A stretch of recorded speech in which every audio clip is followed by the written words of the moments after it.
अनीश अवध्या बरसिंगापुर मध्य प्रदेश का रहने वाला था। अनीश अपने घर का सबसे बड़ा बेटा था।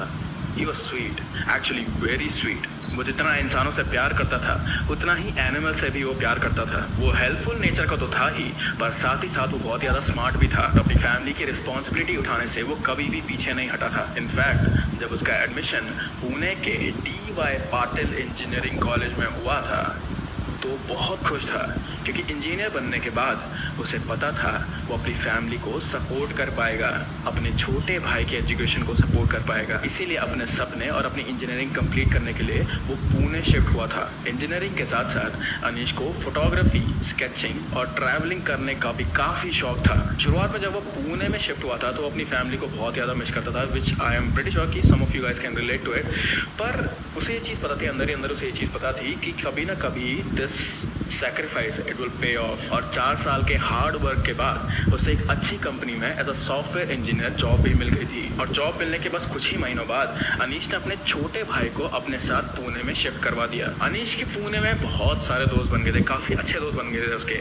इसीलिए उसे पुणे अच्छे लगने लगा था, क्योंकि जहाँ भी तुम्हारा दोस्त है, इट डज नॉट मैटर कि सिटी कौन सी है, जहाँ भी तुम्हारे दोस्त होंगे तुम्हें वो सिटी पसंद आएगी। इसीलिए उसका पुणे में जितना भी टाइम बीता था वो बहुत ज़्यादा अच्छा और खुशी भरा था। और उसके इतने सारे दोस्तों में से एक दोस्त ही अश्वनी कोश था।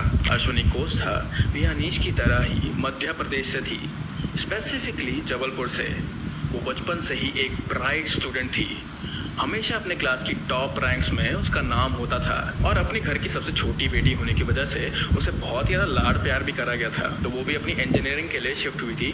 और जब इंजीनियरिंग कोर्स करने के बाद उसकी जॉब लगी थी, प्रॉपर जॉब लगी थी, तो उसके घर वाले बहुत ज़्यादा खुश थे कि हमारी लाडली बेटी, हमारी प्यारी बेटी को अब एक जॉब मिल गई है और अब वो अपने पैरों पर खड़ी हो सकती है। पुणे जाने के बाद से अश्विनी रोज़ अपने पापा को कॉल करती थी और रोज़ उन्हें कॉल पर बताती थी कि आज वो क्या करने वाली है, just to keep him up to date. और 18 मई की सुबह भी उसने अपने पापा को फ़ोन पर बताया था कि बहुत दिनों से वो अपने दोस्तों से मिलने नहीं गई थी, इसीलिए वो आज अपने कुछ दोस्तों के साथ पार्टी और डिनर करने के लिए जाने वाली थी। और इन दोस्तों में से एक दोस्त उसका अनीश भी था। तो रात को ये सारे दोस्त एक जगह इकट्ठा हुए और पुणे के कल्याणी नगर में पुणे के कल्याणी नगर में ये लोग इकट्ठा हुए एक रेस्टोरेंट में खाना खाने के लिए। क्योंकि ये सभी लोग काफ़ी दिनों बाद मिले थे तो उन्होंने खूब सारी बातें करी, एक दूसरे को अपने लाइफ के अपडेट दिए, बताया कि क्या क्या चल रहा है उनके लाइफ में। सो बातें करते करते, हंसी मजाक करते करते इतनी ज़्यादा लेट हो गई थी कि इन्हें टाइम को पता ही नहीं चला। पर अगले दिन संडे था and these guys were corporate job वाले, तो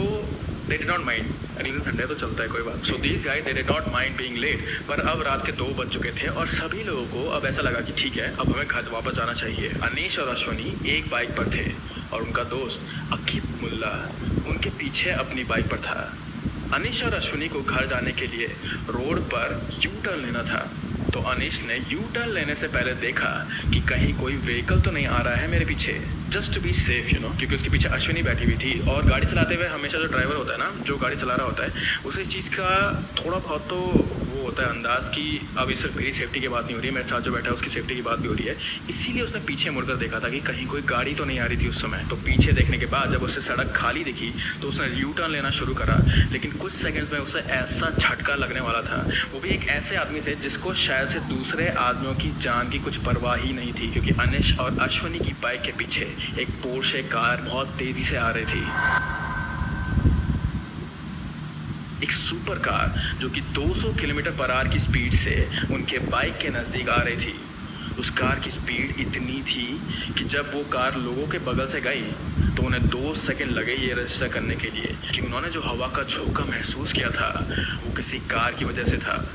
जो आवाज़ उनके कानों में आई थी वो उस कार के इंजन की थी, जो इतनी तेज़ी से रोड पर चल रही थी कि विद इन सेकेंड्स उस कार के स्टीयरिंग व्हील के पीछे बैठे इंसान ने 2 लोगों की जान ले ली थी। तो ये पोर्शे कार बहुत ज़्यादा तेज़ी से आ रही थी एंड अनफॉर्चुनेटली ये टकराई एक बाइक से जिसमें अश्वनी और अनीश बैठे हुए थे। वो पोर्शे कार इतनी इंटेंसिटी से अनीश की बाइक से टकराई कि उस क्रैश के इम्पैक्ट से अश्वनी की बॉडी, जो कि पीछे बैठी हुई थी, ऑलमोस्ट 20 फीट हवा में उड़कर रोड पर गिरी और अनीश की बॉडी आगे पार्क की हुई कार से टकरा गई और दोनों की immediately unfortunately on the spot death हो गई। अनिश और अश्वनी जो कुछ सेकंड पहले ही अपने दोस्तों के साथ हंसी मजाक कर रहे थे, अपने लाइफ के अपडेट बता रहे थे, अब उन दोनों की डेड बॉडीज थी रोड पर और उनकी मौत का जिम्मेदार था सिर्फ एक इंसान और एक लापरवाही गाड़ी तेज चलाने की। और ये लापरवाही थी पोर्शे कार के स्टीयरिंग व्हील के पीछे बैठे हुए इंसान की।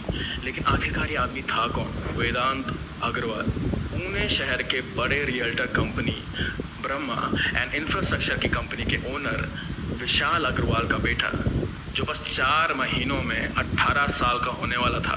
तो ये तो एक आदमी भी नहीं था। वेदांत अग्रवाल की 12th के एग्ज़ाम में पास होने की वजह से वेदांत अपने कुछ दोस्तों के साथ 1-2 बार में ड्रिंक्स की पार्टी देने गया था। पहले वो कोजी बार में गया और फिर वो गया ब्लैक बार में। तो जैसे कि मैंने कहा कि बस 4 महीने में वो 18 साल का होने वाला था। So yes, he was under age and yes, Vedant के पेरेंट्स को, वेदांत के पापा को ये चीज़ पता थी कि वेदांत के पास उस वक्त एक सुपर कार है। किसने दिलाई उसे? ठीक है ना? And he also knew this thing, उसके parents also knew this thing that he used to drink. और ये चीज़ क्लियरली पता होने के बाद भी, क्योंकि लुक से भी पता चल जाता है एक आदमी की एज कितनी है, तो ये चीज़ क्लियरली पता होने के बावजूद भी कि वेदांत अंडर एज है, वहाँ बार के एक एम्प्लॉय ने वेदांत को ड्रिंक सर्व करी थी। वैसे एक नहीं, 2 एम्प्लॉयज़ ने ये ड्रिंक सर्व करी थी वेदांत को, और एक ही रात में वेदांत ने 48,000 की ड्रिंक खटका दी थी। जिससे ये चीज़ अज्यूम करी जा सकती है कि सबसे पहली बात तो इतने सारे पैसे में कितनी सारी ड्रिंक्स आएगी, तो वो कितना ड्रंक था। एंड दूसरी चीज़ ये कि वेदांत कितना स्पॉइल्ड था। नाउ अपेरेंटली वेदांत के साथ उसका ड्राइवर भी गया था, उसके पोर्शन में उसका ड्राइवर भी गया था।